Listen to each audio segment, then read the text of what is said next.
La Voz de América presenta. En esta emisión de Venezuela 360.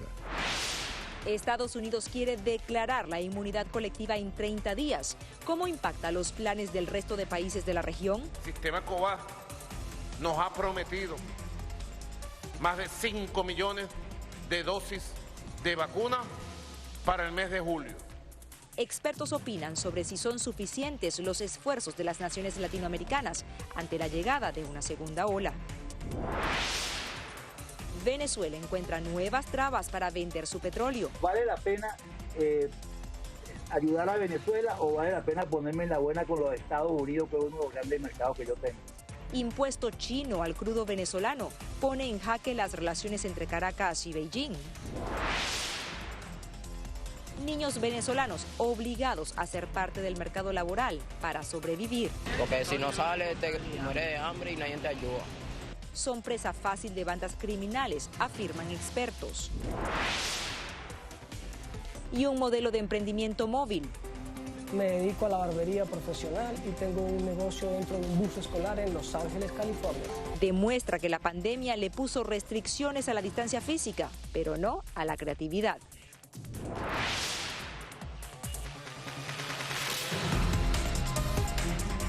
Hola amigos de La Voz de América, sean bienvenidos a una nueva edición de Venezuela 360. Yo soy Natalie Salas Guaitero.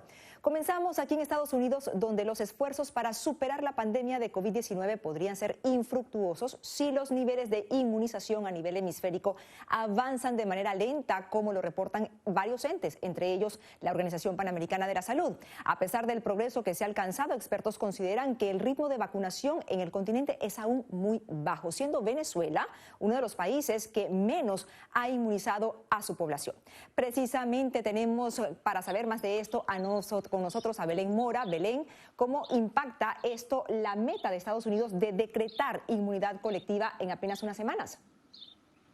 Hola Natalie, y es que lograr la inmunidad colectiva no será tarea fácil, advierten los especialistas. Y es que mientras que en Estados Unidos un poco más del 50% de la población recibió al menos una dosis de la vacuna, el país seguirá susceptible. Con la creciente amenaza de nuevas variantes, con la flexibilidad en el uso de mascarillas y otras medidas, expertos en salud con quienes conversamos no descartan un eventual incremento de casos en Estados Unidos en los próximos meses. Si a esto se suma el hecho de que la inmunidad avanza de manera lenta a nivel mundial y el creciente número de casos en América Latina, el panorama podría ser aún más complejo. De hecho, la Organización Panamericana de la Salud se une al llamado para que la comunidad internacional colabore con el envío de vacunas a los países más necesitados. Con 316.000 dosis de la vacuna contra COVID-19 administradas, Venezuela registra uno de los niveles más bajos de inmunización de su población, de acuerdo con Our World in Data, organización sin fines de lucro con sede en Reino Unido que monitorea el avance de la pandemia. Todavía hay mucha población venezolana que es susceptible, no se ve organización en los hospitales y no se ve organización en términos de lo que el gobierno piensa hacer con las vacunas y en la administración equitativa de vacunas. Situación que preocupa a la comunidad médica en Estados Unidos, no solo por la fragilidad del sistema de salud en Venezuela, sino por el impacto que la lenta campaña de vacunación podría tener en la región y especialmente en Estados Unidos. El hecho de que tú sigas teniendo casos en otros lados, el hecho de que todavía sigan surgiendo variantes que potencialmente se pueden transmitir más fácilmente, pone en peligro la situación de los Estados Unidos y hace perfectamente factible que en los próximos meses pudiéramos ver un aumento en el número de casos, si no en todos los Estados Unidos, en algunos sitios de los Estados Unidos. Desde el gobierno de Venezuela se anunció la llegada de un importante lote de vacunas a través de la Organización Panamericana de la Salud. El sistema COVAX nos ha prometido más de 5 millones de dosis de vacuna para el mes de julio. Estamos a la espera que se cumpla el cronograma que se ha hablado con el sistema COVAX. Sin embargo, y aunque las autoridades afirman que se están aumentando las existencias, venezolanos de a pie insisten en que la correcta información y el orden no son una constante. Francamente que me enteré porque mi mamá, que tiene casi 90 años, recibió un mensaje de texto a través de su teléfono celular. Y entonces vinimos a traerla y bueno, la chica aquí con una atención excelente me dijeron, bueno, aproveche usted también porque ya tengo edad, pues. Venezuela no es el único país de la región que registra un lento avance en la vacunación. Paraguay, Honduras y Nicaragua también figuran entre las naciones que menos inmunizó a su población. Todo esto cuando el pasado mes de mayo América Latina y el Caribe registraron más de 1 millón de muertes asociadas a COVID-19, de acuerdo con la Organización Panamericana de la Salud. Belén Mora, Venezuela 360, Voz de América, Washington. Gracias a nuestra compañera Belén Mora. Y hacemos una pausa, pero a la vuelta les contamos cómo impacta a Venezuela un nuevo impuesto decretado por China. No se vayan.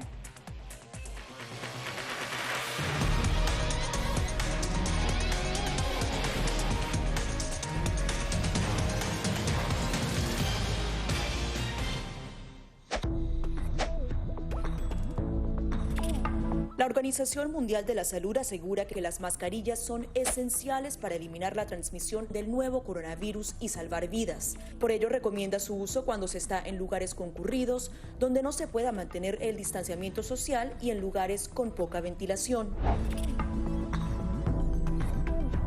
Cuando se habla de mascarillas para protegerse del COVID-19, se refieren generalmente a la mascarilla quirúrgica, el respirador N95 o las de tela.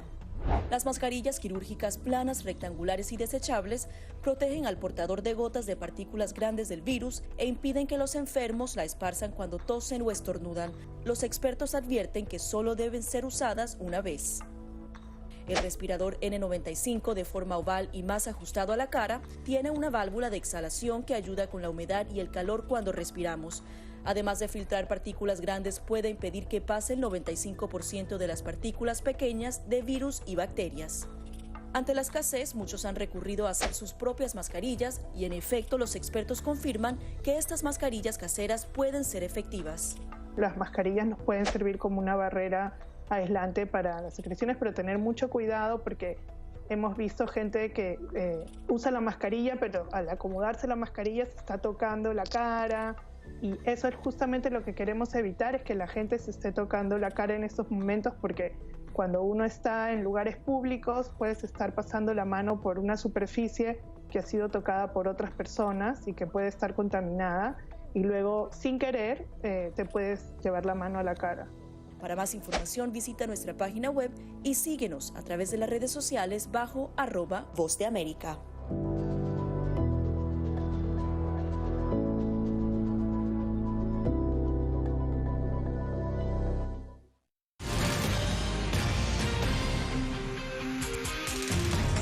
Continuamos en Venezuela 360, lo hacemos con un tema que cobrará fuerza este mes de junio y es que se espera que la Corte Penal Internacional culmine su fase de investigaciones preliminares sobre las denuncias interpuestas contra funcionarios del gobierno venezolano. Justamente Julia Riera está con nosotros desde España. Julia, ¿cómo has estado y qué pasa con estas denuncias consignadas ante la CPI?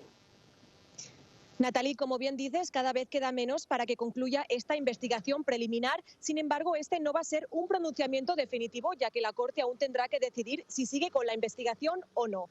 Y precisamente este mes de junio va a haber un cambio de mandos en la Fiscalía de la CPI. Se va la fiscal Bensú Bentuda, quien tomó las riendas del caso en el año 2018, y va a llegar el fiscal británico Karim Khan. Y expertos en materia de derecho internacional, a quienes hemos consultado, nos decían que puede ser que con la llegada de este nuevo fiscal, Karim Khan, las investigaciones tomen un nuevo rumbo. Y por otro lado, la CPI continúa evaluando las denuncias del gobierno de Venezuela hacia Estados Unidos por las sanciones impuestas a su estatal petrolera PDVSA. La Corte Penal Internacional tiene a Venezuela en el punto de mira.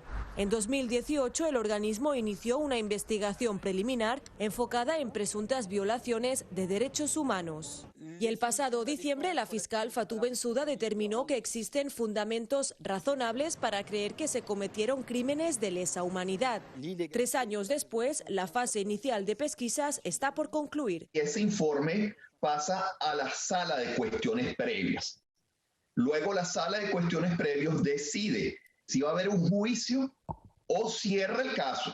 En caso de que la Corte admita celebrar un juicio, sería la primera vez que el organismo juzga a un mandatario de América Latina. El caso Venezuela debe sentar un precedente muy importante para que otros gobernantes de otros países lo conozcan. Al mismo tiempo, pensamos que ha llegado el momento de que no solamente el objetivo de la Corte sean personajes que estén en África. Algo que el gobierno venezolano ve poco probable, pues asegura que las denuncias no tienen fundamentos veraces. Se metieron a profundidad a través de la técnica Big Data, del análisis de las redes sociales. Y cómo desde las redes sociales se construyó falsamente los parámetros para llevar a Venezuela ante la Corte Penal Internacional. El veredicto de la CPI podría derivar en la emisión de órdenes de captura y penas de cárcel para los funcionarios juzgados. Los crímenes de competencia de la Corte Penal no prescriben y el tribunal puede imponer penas máximas de 30 años de prisión y, de forma excepcional, cadena perpetua. Si viaja Maduro, hay una orden de captura y lo pueden arrestar. Y eso tiene un impacto de imagen, tiene un impacto de gobernabilidad. Pero la investigación sobre Venezuela en la CPI no ha estado exenta de polémicas. Mientras organizaciones como la OEA denunciaron la demora en el proceso, expertos vaticinan que este mes de junio, con la salida de la fiscal Bensouda y la llegada de su sucesor, Karim Khan, las denuncias podrían tomar un nuevo rumbo. El nuevo fiscal, que sí es un especialista en el área criminal, en el área de procedimiento, puede ser mucho mejor en montar un buen expediente.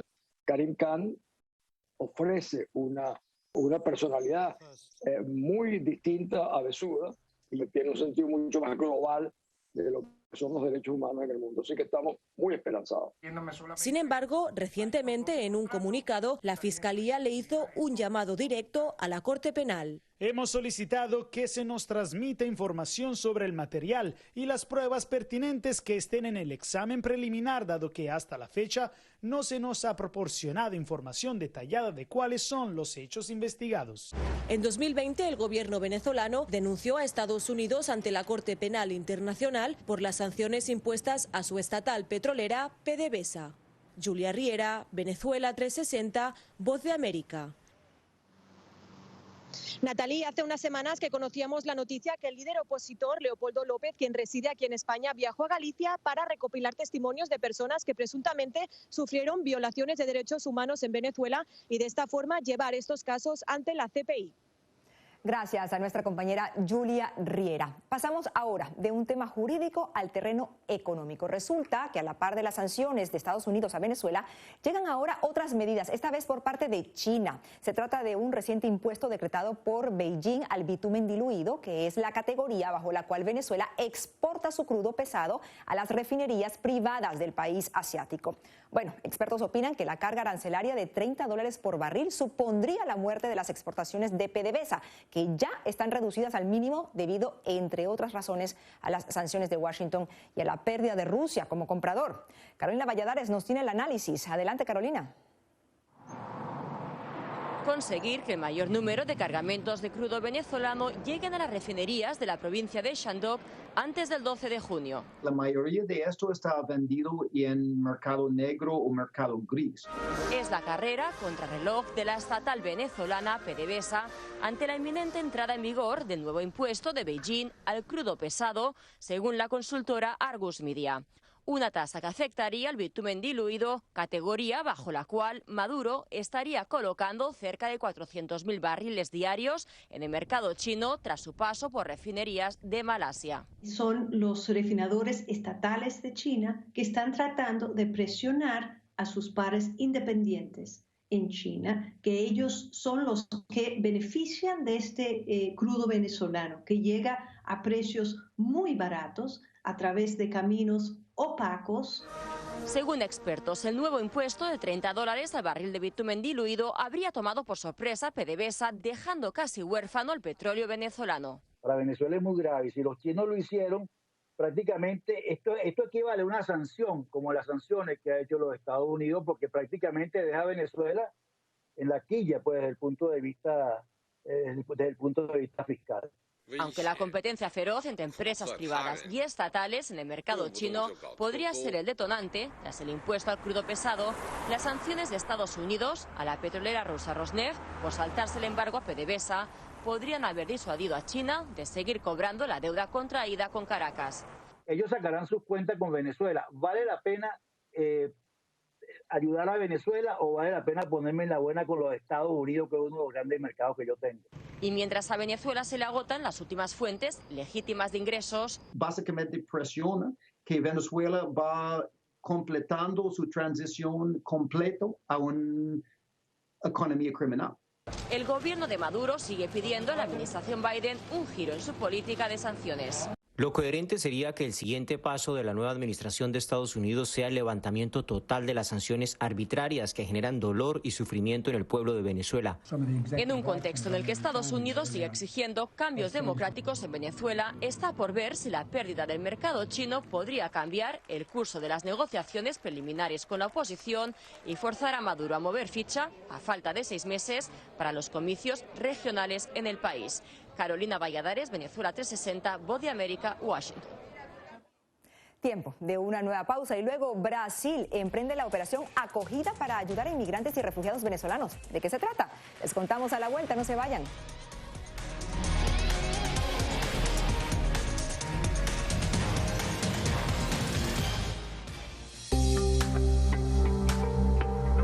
En medio de la pandemia del COVID-19, muchos quieren saber cómo darle una mano a su sistema inmune.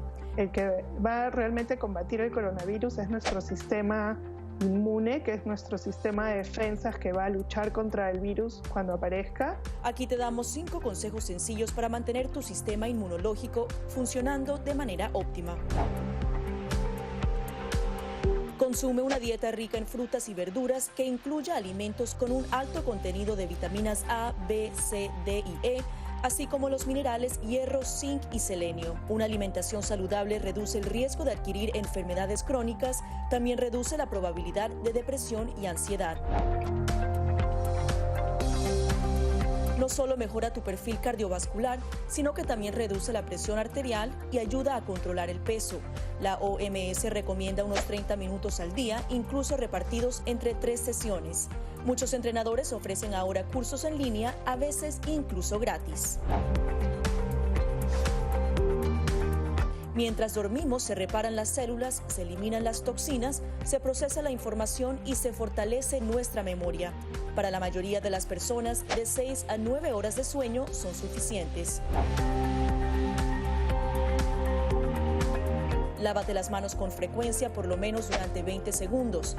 Asegúrate de hacer el proceso bien, frotando todas las partes de ambas manos y muñecas. Las antibacteriales funcionan mejor si contienen un alto porcentaje de alcohol. Las funciones metabólicas dependen del agua. Consume alimentos ricos en agua como frutas, verduras y sopas. El té y el café son diuréticos, así que no cuentan en la dosis.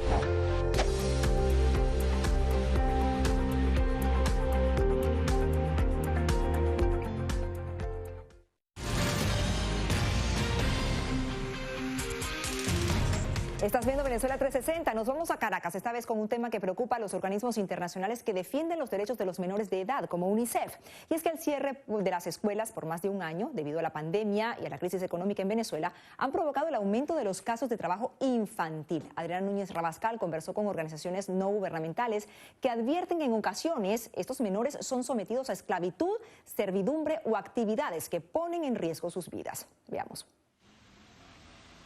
Todas las mañanas, Moisés espera la luz roja del semáforo en esta avenida de Caracas para ofrecerse a limpiar los parabrisas de los autos a cambio de algo de dinero. No tengo nada en mi casa y salgo para la calle a ver qué hago y broma, porque en mi casa no hay comida. Es apenas un adolescente de 14 años, pero en 2019 dejó el colegio para ayudar a su mamá a llevar dinero a la casa. Según sus cálculos, semanalmente logra reunir unos $15. Sí, yo quiero estudiar, pero no sé cómo estudiar, pues. Yo no quiero estarme limpiando vidrios porque no quiero estar más en esta situación. Yo quiero trabajar, un trabajo bien normal, así donde yo me paguen mis reales, pues yo pueda comprarme mis cosas. Como él, otros 6 niños y adolescentes se lanzan sobre los carros en otra zona de la capital venezolana con el mismo objetivo. Nadie te ayuda y uno tiene que salir a la calle a buscar pan de cada día. Winston tiene 5 años sin ir a la escuela. Cuenta que vive con su abuela y debe trabajar, pues ella no está en capacidad de hacerlo. Porque si no sales te mueres de hambre y nadie te ayuda. A finales del año pasado, la organización World Vision reveló que el trabajo infantil en Caracas aumentó 20%, producto de la pandemia. Pero a juicio de la Organización Defensora de Derechos Infantiles SECODAP, esa cifra podría ser mayor. De acuerdo con el organismo, muchos niños trabajan clandestinamente en actividades no formales.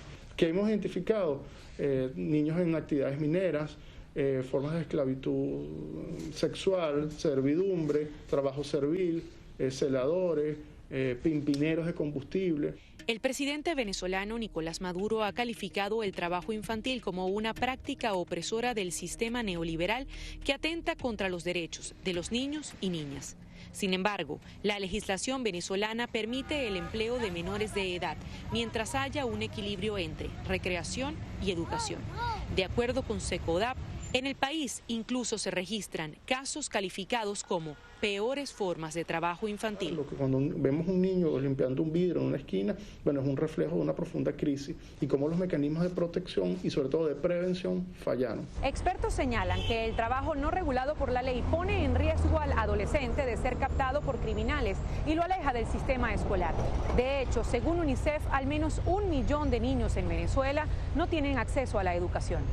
Adriana Núñez Rabascal, Venezuela 360, Voz de América, Caracas. Y ahora nos vamos a la frontera con Brasil, y es que el gobierno de este país implementa un nuevo programa de apoyo a migrantes venezolanos con miras a expandir sus posibilidades de reubicación y progreso. Se trata de la operación Acogida, que consiste en trasladar a los migrantes que se encuentran en pequeñas ciudades a grandes centros urbanos, donde ya se les ha coordinado desde un refugio temporal hasta una opción de trabajo. Jaime Moreno nos cuenta.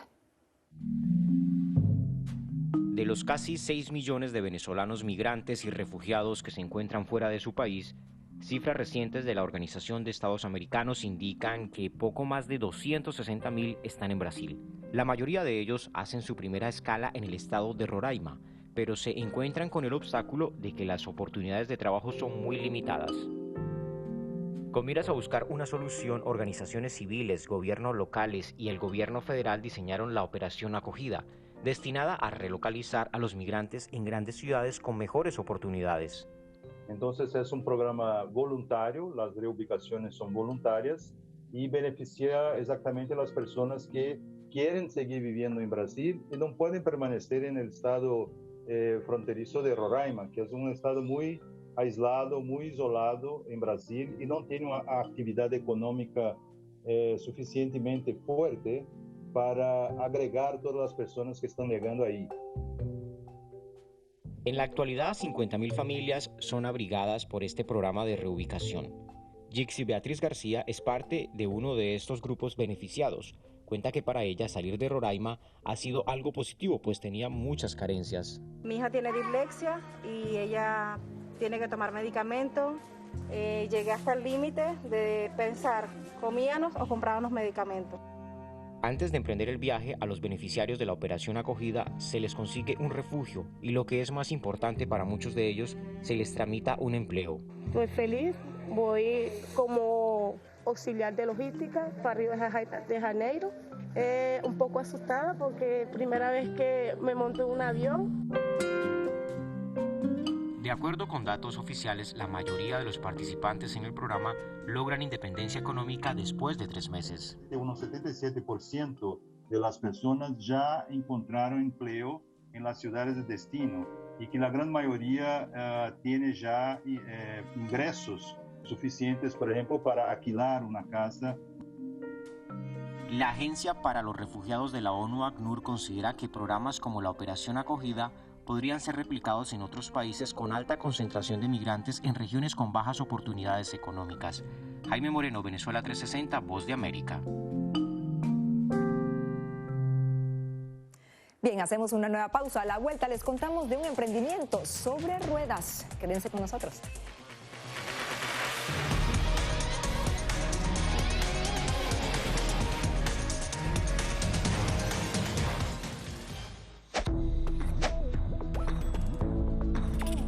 La Organización Mundial de la Salud asegura que las mascarillas son esenciales para eliminar la transmisión del nuevo coronavirus y salvar vidas. Por ello recomienda su uso cuando se está en lugares concurridos, donde no se pueda mantener el distanciamiento social y en lugares con poca ventilación.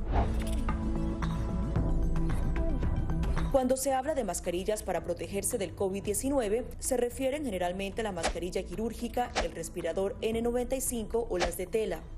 Las mascarillas quirúrgicas planas, rectangulares y desechables protegen al portador de gotas de partículas grandes del virus e impiden que los enfermos la esparzan cuando tosen o estornudan. Los expertos advierten que solo deben ser usadas una vez. El respirador N95, de forma oval y más ajustado a la cara, tiene una válvula de exhalación que ayuda con la humedad y el calor cuando respiramos.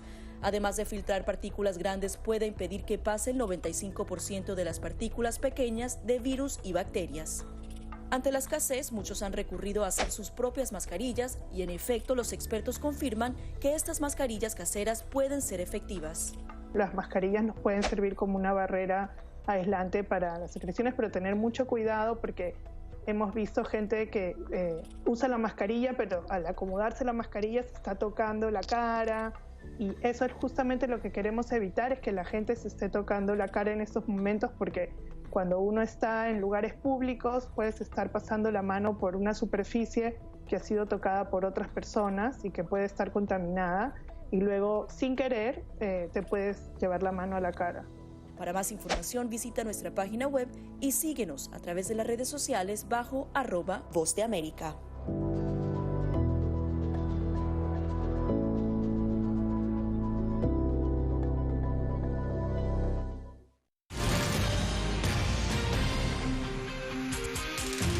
Dicen que las situaciones difíciles nos ayudan no a ver el fracaso, sino las oportunidades de reinventarnos. Esto es justo lo que hicieron unos chicos venezolanos en Los Ángeles, California. Y es que luego del cierre de comercios y la imposición de diversas restricciones por la pandemia, decidieron montar su negocio de peluquería literalmente sobre ruedas. ¿Cómo lo hicieron? Martín Markovich nos dice cómo. La barbería es un arte porque solo con cambiarle un corte de cabello o hacerle una buena barba, yo puedo trabajar hasta en la confianza de las personas. Hola, mi nombre es Joseph Contreras, soy de Mérida, Venezuela, tengo 26 años de edad, me dedico a la barbería profesional y tengo un negocio dentro de un bus escolar en Los Ángeles, California. La pandemia nos hizo expandir la mente y decir, mira, se cerraron las barberías, ¿ahora qué van a hacer? Pues muchas personas tuvieron miedo de ir al barbero. Comenzamos a ver las oportunidades de una minivan o de algo donde hacer algo móvil. Y yo dije, wow, imagínate, un bus donde lo limpiemos todo y ahí se trabaja. Un día me dice él, vamos a comprar un bus. Y yo le digo, dale, vamos a comprar el bus. Y a los 3 días, 4 días ya teníamos el bus y empezamos a desarmarlo. Mi nombre es Joy y soy de Mérida, Venezuela. Ahorita vivo en Los Ángeles, California. Y tengo una barbería en un bus escolar. Primero nos ahorramos en muchas cosas, como es la luz también, electricidad. Es mucho más económico que rentar un local en cualquier centro comercial o en cualquier calle. Podemos atraer más clientela y bien, podemos prestar un servicio diferente. Me parece que aquí, pues, aparte de que hay una gran cantidad de oportunidades para cualquier cosa que tú quieras poner, la economía está estable. La economía en Venezuela sí se vio afectada y pues en su inflación es donde más lo notamos.